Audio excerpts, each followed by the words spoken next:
Howdy Internet. Today's video is about explanatory fairness when it comes to explaining the origins of life from different perspectives. On behalf of atheism and metaphysical naturalism, or even just scientific research into the topic, I want to point out to everyone really that abiogenesis is an extraordinary claim. The origins of life are clearly outside the domain of ordinary claims for everyone, and clearly extraordinary evidence would be required to casually believe in any explanation. That goes for everyone. We weren't there. We don't see life just spontaneously generating today. But to compare biblical Christianity to metaphysical naturalism, and to be fair about it, the most important point here, an honest Christian has to admit that we don't have a God on hand to easily point to any more than we have a full account of the non-biological origins of life from a naturalistic perspective, right? I mean, we don't. Neil deGrasse Tyson, for example, often portrays abiogenesis in ways where we should expect it likely to find life in just about any old puddle of water in the solar system. I mean, I am totally looking in all the moons of the other planets for life, don't get me wrong, but it would not be at all surprising to find absolutely nothing. We've all read endless headlines about maybe life this and maybe life that, and all of those have added up to nothing so far.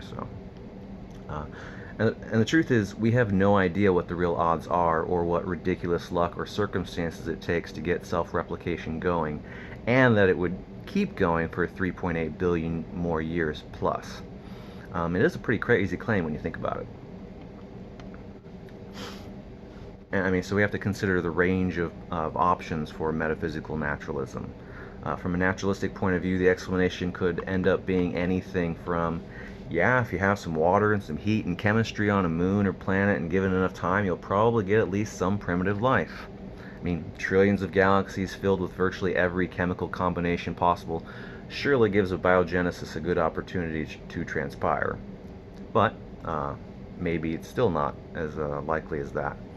And it's all the way to, it could also be a hugely contrived accidental fluke of chemistry that only happens just once, even in a huge universe filled with trillions of galaxies. I mean, we really just don't know. Could even be something as philosophically ridiculous as a Boltzmann brain version of abiogenesis, where a self-replicator just spontaneously forms.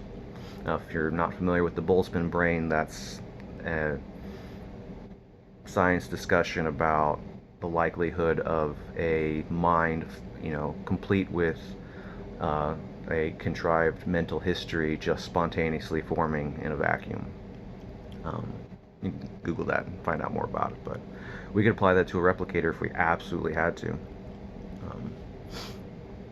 The problem is we only have one data point for abiogenesis, that we have life here on this planet, and we have to be honest about that. And the most ridiculous naturalistic proposal is more likely than theism. I mean, the Boltzmannized abiogenesis extreme may seem ridiculous to Christian sensibilities and just anyone's sensibilities, but they also need to be fair. Their God is infinitely more complicated and just exists as is for no reason at all. I mean, how is that better?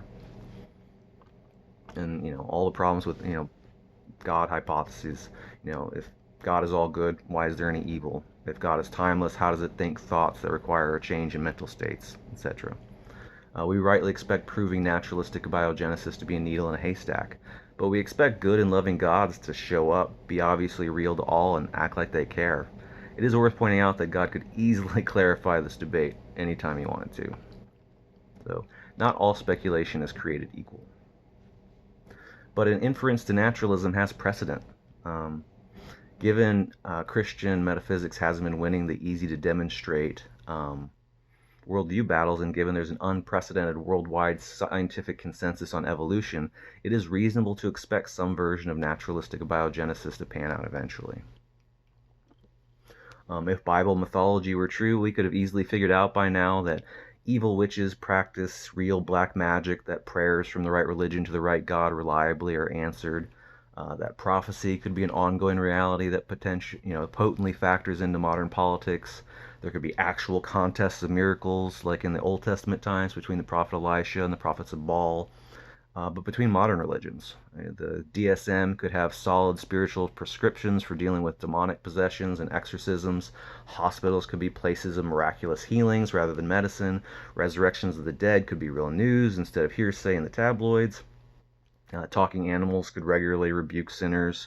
Christian missionaries could talk in any languages and instantly translate their Bibles without learning the languages.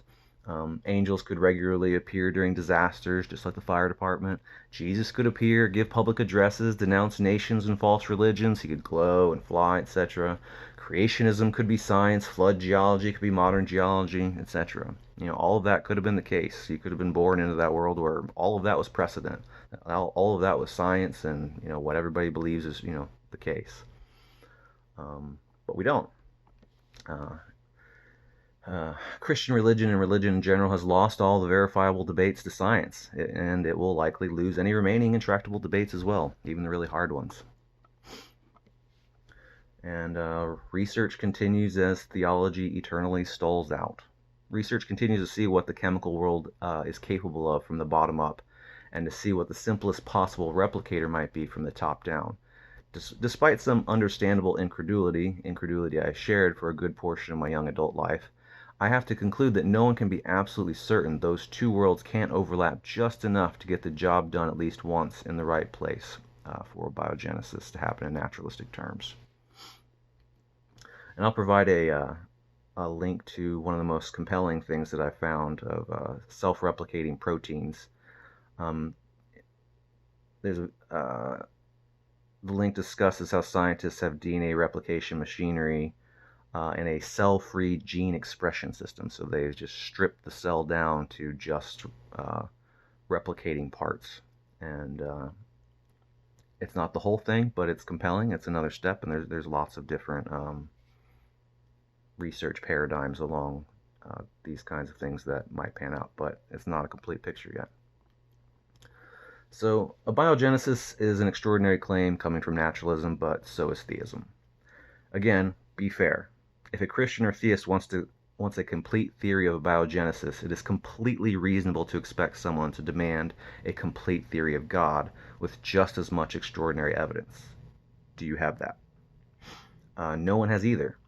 It is all speculation outside of humanity's current expertise, so I don't see how this can reasonably be held against atheism and metaphysical naturalism.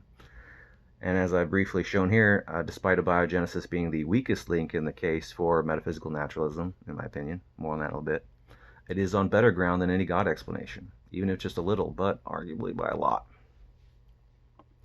But I'll bet many theists are consoling themselves with one final point. Quote, even if we did succeed at creating life out of inorganic materials, it would be intervention by intelligent agents. Intelligent agents can show that rocks roll down hills. It doesn't follow that rocks can only roll down hills by design. If scientists show a simplest possible self-replicating molecule and demonstrate the math that shows the molecules can come together by chance, then they've done a big part of the job. It doesn't matter that they're intelligent agents that have done that. Even if science provides the full chemical pathway out of the non-living world, someone can still claim a God created anyway, but that would likely mean we're still going to get replicators in a huge universe filled with trillions of galaxies. Gods would have to go out of their way to make sure that life doesn't happen by accident. So why do I consider abiogenesis the weakest evidential link for metaphysical naturalism? Why not the multiverse or consciousness? It seems to me, I could be wrong, but the weakest or the lowest level of evidence of the bunch. Positing more universes is possibly the most mundane explanation when it comes to multiverses and God. Given a multiverse is just more of what we already see with slight differences, rather than proposing a disembodied, atemporal, morally perfect supermind with infinite magical powers. I mean, another universe with just slightly different. I mean, that's pretty mundane. So. The problem with consciousness that people may tend to have is more of a conceptual problem. If you allow for evidence to tip the scales between magic and mechanics, mechanics clearly has a huge lead. We have the mountain of evidence that mind is not at all unified whole, and its features are completely at the mercy of the complex physical construction of the brain.